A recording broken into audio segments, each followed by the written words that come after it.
Good morning, everybody. It's Holly from Besotted Orchids. Thank you so much for joining me today. I have a special little thing I think I'm going to start doing. I am going to start showing you one specific orchid at a time. I know sometimes when I do the great big, well, in my world is great big, all my blooms, sometimes they all kind of become muddled up together because I do put my blooms on one certain area in one certain area of my home. So sometimes I think it looks a little jungle-esque. It's a little too much to look at each individual orchid. So here I am going to start showing you, if you like this video, I'm going to start showing you a few more this way where we're just being a little more focused in on one plant in particular at a time. What we are looking at today is, let's see if I can get that up there, a Frans Jewels, and it is a Burgara. I'm never going to say that name correctly. Anyhow, it is a complex intergeneric. It has two different orchids in it.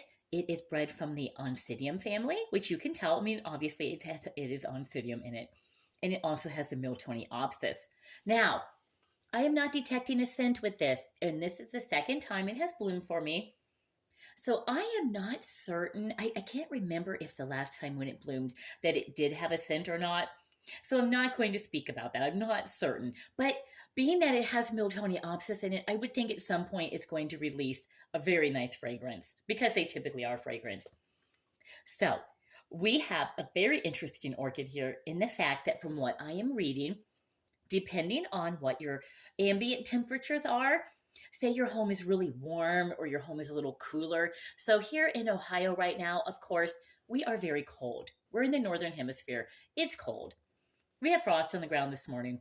And no matter if you do keep your home in the 70s or whatever in the wintertime, I still think there's a definite change to how things are reacting to your temperatures. Like even with my sourdough, I noticed, I said, what is going on with my sourdough? It's just not behaving as it did during the summertime, even though we keep the home, a nice temperature. So I think it does have a difference on it. And they say in the summertime, it can read more orange. And in a cooler temperature, say your winter time, it will read more red as it is doing right now.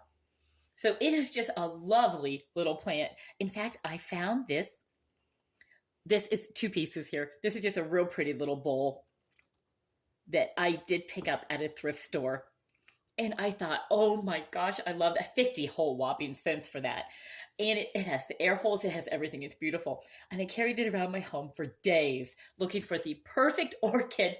It couldn't be too big. I felt like Goldilocks. Couldn't be too big. It couldn't be too small. So here it is.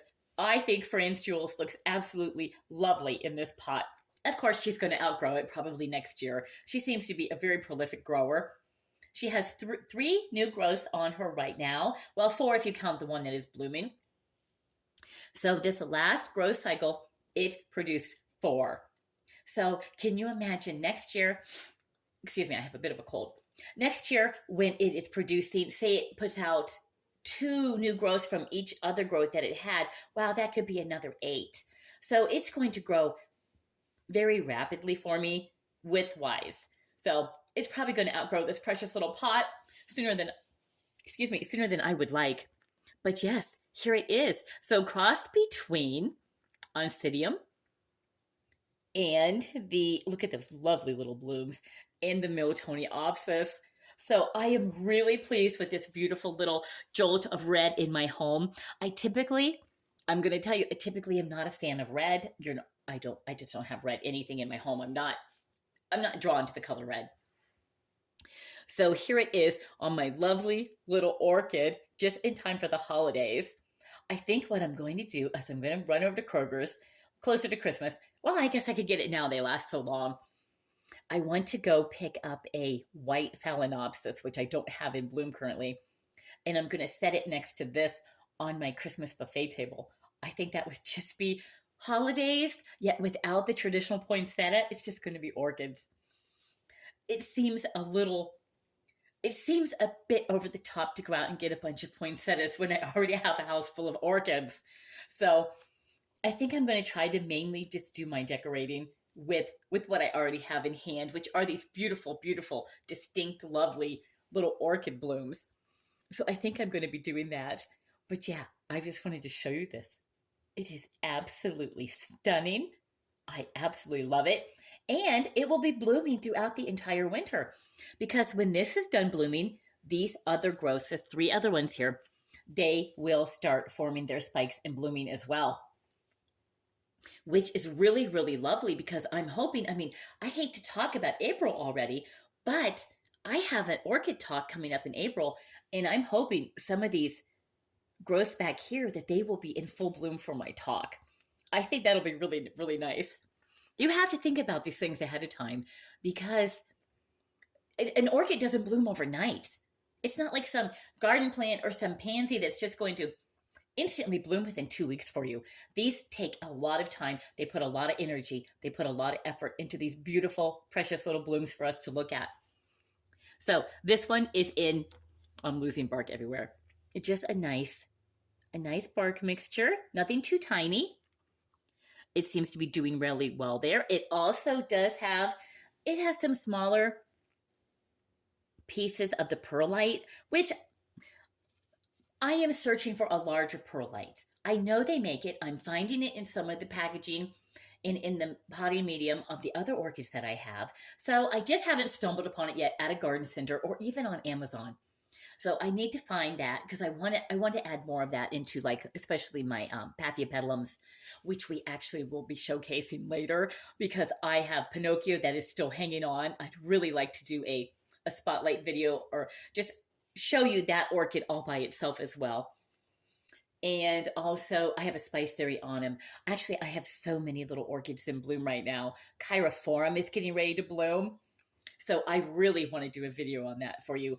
I'm going to focus in on some, of course, show you everything that I do have in bloom, but also kind of show you a little bit more about each individual one because I do think they are precious and I do spend a lot of time and energy on them, and they put a lot of their energy into pleasing me with these blooms. So I think they are worthy of a little bit of special attention all to themselves, not shoved onto a table with 20 other blooms I'm trying to show you. So yeah, here we go. We have Burragara, Frans Jewels. I hope you have enjoyed looking at her, viewing her beautiful, deep, rich red blooms. I hope you're all having a great day. Please take care. Please like, share, subscribe. Oh, and as far as the subscribing goes, on a YouTuber creator's end, you can see everything that's going on with your shop, your analytics. And I'm looking at mine, and it does say that 70% of the people who view my videos are not subscribers. So to you 70% out there who have not yet hit that button, subscribe, it's absolutely free. I'm not going to pester you. I'm not going to just pound on your door and say, well, you're a subscriber. So just go right ahead, hit that subscribe button. I'd like to welcome you to do that, welcome you to the channel. So I just think that would be great. I was a little surprised that 70% of the people viewing have not subscribed. So if you want to see more videos like this, just go ahead and hit that subscribe button. And thank you to everybody who has already subscribed. It means a lot to me. I'm kind of out here in my little farmhouse, out in the middle of nowhere. And it's just kind of nice to be able to have a little bit of a channel here. It's just something fun for me that doesn't involve homeschooling. It doesn't involve, all the other little activities I do. It's just about me and my beautiful little orchids, mainly the orchids, because I just love them. I told somebody the other day, the problem with orchids, me finding them at this time in my life, I'm not old, but I am over 50. And so with finding, I didn't find these orchids till I was 50 years old. I knew nothing about them beyond just your typical little orchid you would pick up at Walmart. So I was like, oh, it's so sad that I didn't discover these beautiful things at a younger age, but I don't think I probably would not have appreciated them now. So I think in everybody's life, you all have stages where you're more interested in something than you are at a later stage or a younger stage. So as much as I want to gripe that I haven't allowed myself to spend so much more of my life with these beauties. We just need to appreciate where we are now. So I hope you are all having a great day. I'm rambling a little bit here. I haven't had my coffee yet today. So thank you so much for watching. Please like, share, and subscribe. Leave a comment if you have an orchid like this or you have something similar. Please take care of yourselves. And above all, enjoy those orchids.